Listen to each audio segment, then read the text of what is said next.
Comment être un homme dominant et faire la différence avec 99% des hommes modernes? Alors ça, c'est un sujet qui pourrait polariser, qui pourrait contrarier. N'empêche, il faut que je l'aborde, parce qu'il y a beaucoup de vérité là-dedans. Déjà, laissez un commentaire si vous aimez ce genre de sujet pour me le faire savoir. Écrivez « Oui Fab, j'aime ce genre de sujet » ou « Non, reviens sur des sujets plus lisses sur la séduction ».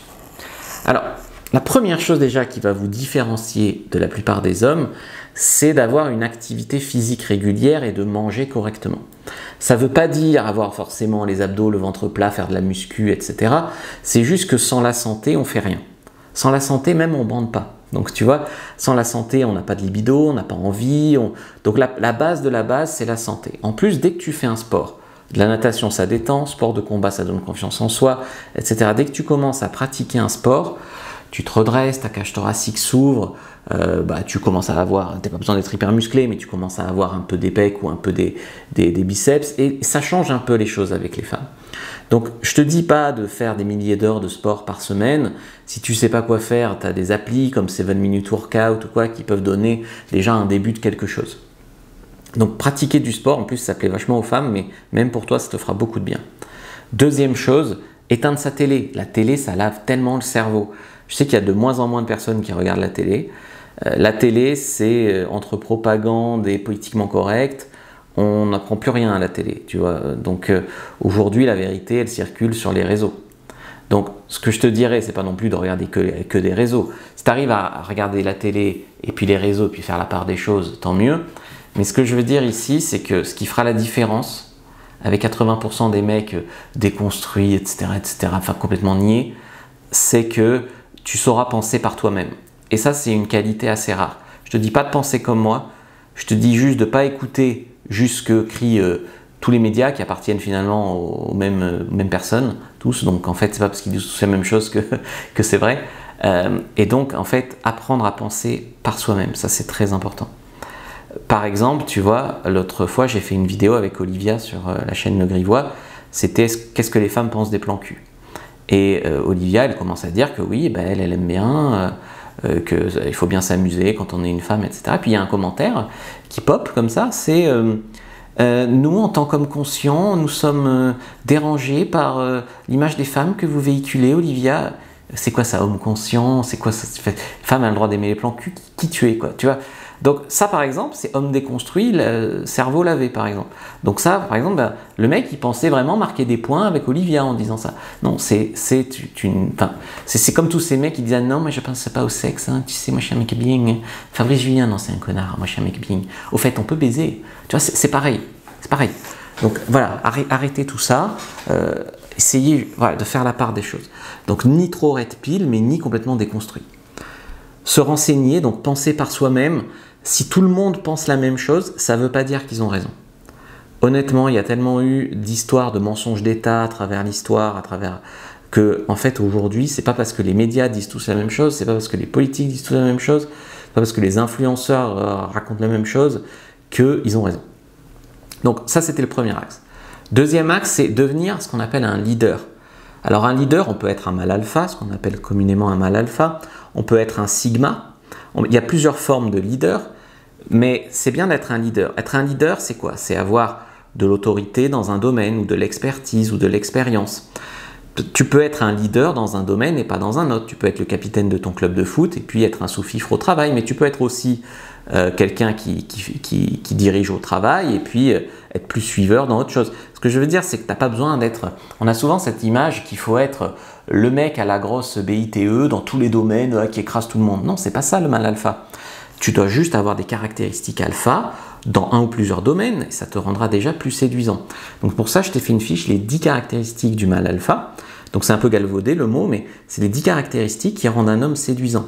Donc je te conseille vraiment de l'apprendre, comme ça tu verras, ça peut aller de la popularité, comme je te disais, à l'expertise dans un domaine, au rire, même à la force musculaire, mais ça n'est qu'un des 10 leviers, tu vois. Et il suffit d'en avoir 1, 2, 3, et voilà. Et c'est ça qui séduira les femmes. Et devenir un leader, donc c'est que quand tu penses par toi-même, tu orientes des directions, tu sais quand tout le troupeau va à droite, si toi tu penses qu'il faut aller à gauche, ben, tant pis si tu es le seul à aller à gauche. C'est des choses comme ça, être un leader. Tu peux influencer aussi les autres à venir vers toi. Et parfois aussi, être un leader, c'est pas être toujours au milieu des autres. Tous les gens, généralement, ils mettent toujours la télé, toujours un bruit en fond, etc. parce qu'ils ont du mal à être seuls avec eux-mêmes. Ce qui fait que notre époque, elle tue un peu la vie intérieure. Elle tue la vie spirituelle.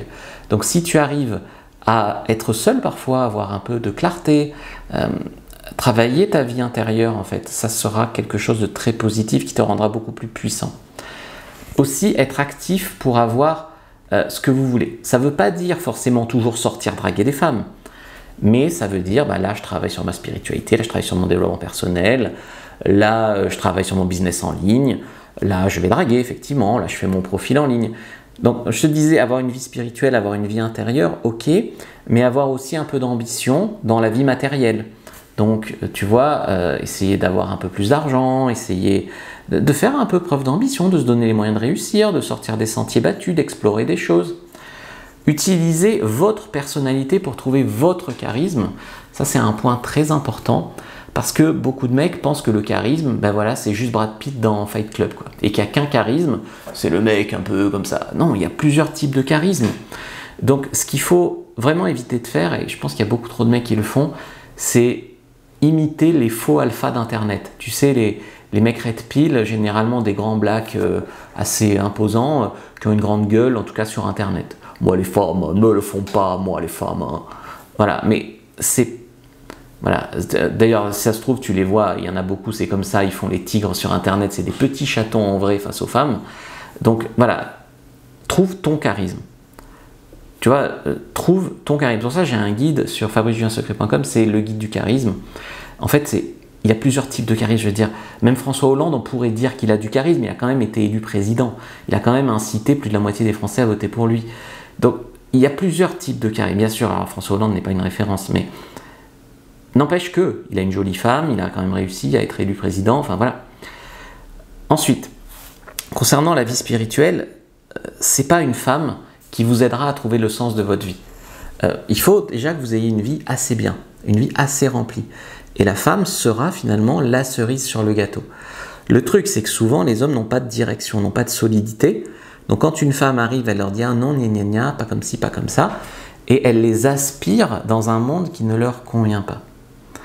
Ensuite, quand vous pensez différemment de vos amis, de votre famille, de quelqu'un, ne vous excusez pas. Il y a beaucoup d'hommes, par exemple, une femme dit ah, vive le féminisme, nanani nanana, vive les poils sous les bras, et ils sont là, t'as trop raison, vive ta liberté, vive les poils sous les bras, même s'ils n'aiment pas. Tu vois, donc, ne vous excusez pas. Tu dis, moi écoute, moi j'aime pas trop, enfin bon, on peut coucher ensemble quand même, hein, mais moi j'aime pas trop. Je rigole, hein, mais tu vois ce que je veux dire. Tu dois pas toujours être d'accord avec elle, et c'est pas parce que c'est une femme qu'elle a toujours raison. Ensuite, je pense qu'il faut aussi travailler votre relation à l'argent. C'est-à-dire déjà, pas être dans une carrière qui vous vide, parce que la relation à l'argent, bon, c'est bien sûr avoir un peu d'argent, mais c'est pas être forcément millionnaire. Okay, ça aussi, il y a beaucoup sur Internet qui vendent un peu de l'or comme ça, poudre aux yeux, on appelle ça le syndrome de l'objet brillant. Mais travailler votre relation à l'argent, c'est en avoir assez pour être bien, mais surtout ne pas se vider dans quelque chose qui ne vous plaît pas. Moi, par exemple, j'ai de la chance, c'est-à-dire que je vis de mon activité que j'aime, qui me nourrit. Je pourrais y passer, j'y passe d'ailleurs des heures et des heures et des heures, ça me nourrit. Et c'est vraiment ce que je vous souhaite. Et après, je vois aussi beaucoup d'hommes qui m'écrivent des messages ouais, arrête d'essayer de me vendre tes trucs, ou je sais pas, des trucs ouais, mais moi, tu comprends, j'ai pas d'argent, donc je mets juste un commentaire pour te soutenir. Alors, c'est déjà bien, hein, mettez un commentaire pour me soutenir. Mais ce que je veux dire, c'est que en France, c'est un des seuls pays d'ailleurs où on a diabolisé l'argent comme ça, et où il y a des gens qui sont assez fiers de dire qu'ils n'ont pas d'argent.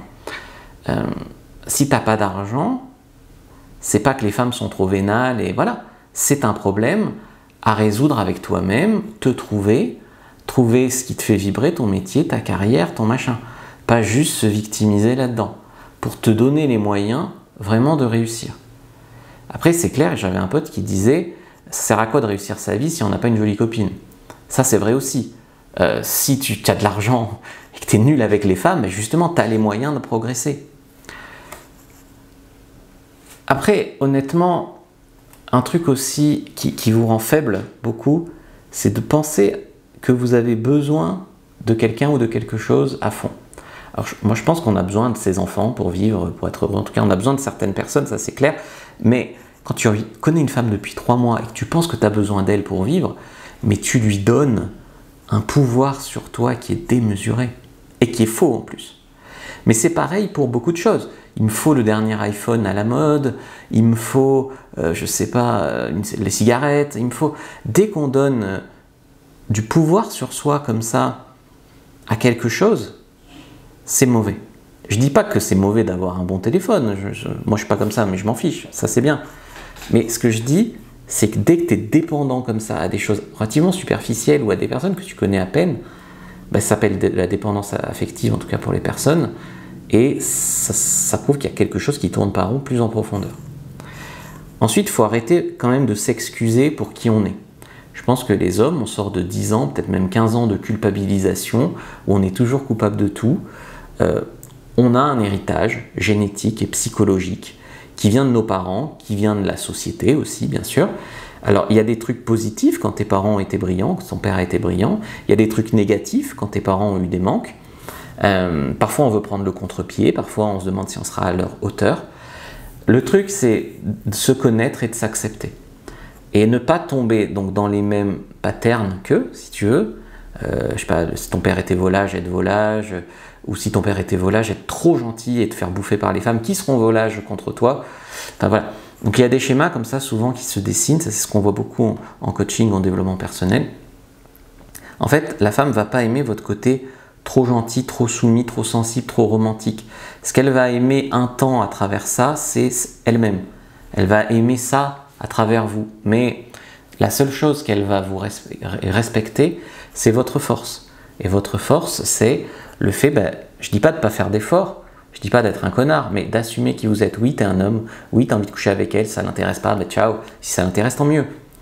Et là, elle se sentira en sécurité, parce qu'elle pourra te respecter, et parce que tu seras vrai, au lieu de faire semblant et de porter un masque. Et il y a beaucoup de femmes qui manquent de discernement, qui choisissent toujours les connards, qui choisissent toujours le non, c'est vrai. Mais ce qui est vrai aussi, c'est que beaucoup d'hommes bien se cachent. Et ça, c'est le problème aussi. Elle peut se trouver un autre connard, mais pas un mec comme vous. Donc ça, il faut le savoir, il faut vraiment prendre confiance en vous. Donc, je dirais dans cette vidéo que être un mec alpha, être un mec dominant, c'est pas que la force physique. Et là, d'ailleurs, la vraie force, c'est pas soulever lourd ou crier fort, c'est mental avant tout. C'est notamment la possibilité de ne pas être affecté par ces conneries, de s'en foutre, de pas être trop affecté par le regard des autres, par le rejet, parce qu'on sait qu'on peut avoir mieux, être ancré, être sûr de soi, donc savoir ce qu'on pense, savoir pourquoi on pense ça. Et les gens ont le droit de pas être d'accord, mais toi c'est comme ça, et s'ils veulent être avec toi, c'est comme ça. Et ça, c'est de la force. Et pas se laisser aspirer dans la réalité de beaucoup de femmes, et d'ailleurs il y a des amitiés toxiques avec des hommes aussi, où c'est gna gna gna gna gna, des conneries, puis ça mène à rien. Ça mène à rien, mais par leur faute, tu vois. Donc, likez, commentez, partagez, mettez un commentaire si cette vidéo vous a fait réfléchir. Écrivez par exemple « Merci Fab » ou bien dites-moi quel point vous a le plus intéressé, je pourrais le développer dans une autre vidéo. Likez, commentez, partagez, regardez une autre vidéo avant de partir, celle-là je vous la sélectionne en particulier, et prenez bien votre fiche sur les 10 caractéristiques alpha à développer pour être un homme plus séduisant. Vous serez surpris par le contenu de la fiche.